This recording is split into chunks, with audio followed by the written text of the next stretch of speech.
চাকরিহারা শিক্ষক ও শিক্ষাকর্মীদের স্কুলে ফেরানোর দাবিতে বাঁকুড়ায় বিক্ষোভ নাগরিক মঞ্চের। সম্প্রতি সুপ্রিম কোর্টের নির্দেশে চাকরি হারিয়েছেন রাজ্যের প্রায় 26,000 শিক্ষক শিক্ষিকা ও শিক্ষাকর্মী। বিচার চলাকালীন চাকরিহারা শিক্ষাকর্মীদের জন্য গতকালই ভাতা দেওয়ার কথা ঘোষণা করেছেন মুখ্যমন্ত্রী। কিন্তু তারপরেও চাকরিহারাদের সসম্মানে স্কুলে ফেরানোর দাবিতে আন্দোলন যেন কিছুতেই থামছে না। এবার সেই চাকরিহারাদের আন্দোলনকে সমর্থন জানিয়ে একই দাবিতে বাঁকুড়ায় পথে নামলেন সমাজের বিভিন্ন স্তরের মানুষ।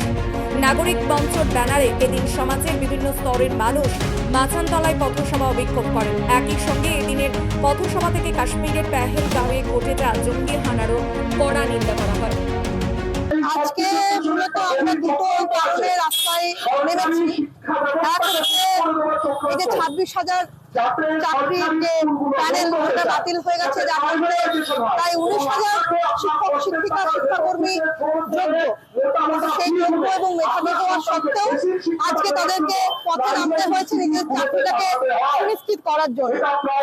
আর দ্বিতীয়ত, কিছুদিন আগে কাশ্মীরের পেহেলগাঁওতে একটি উগ্র সন্ত্রাসের শিকার হয়েছে কিছু সাধারণ পর্যটক, যাদেরকে প্রাণ হারাতে হয়েছে।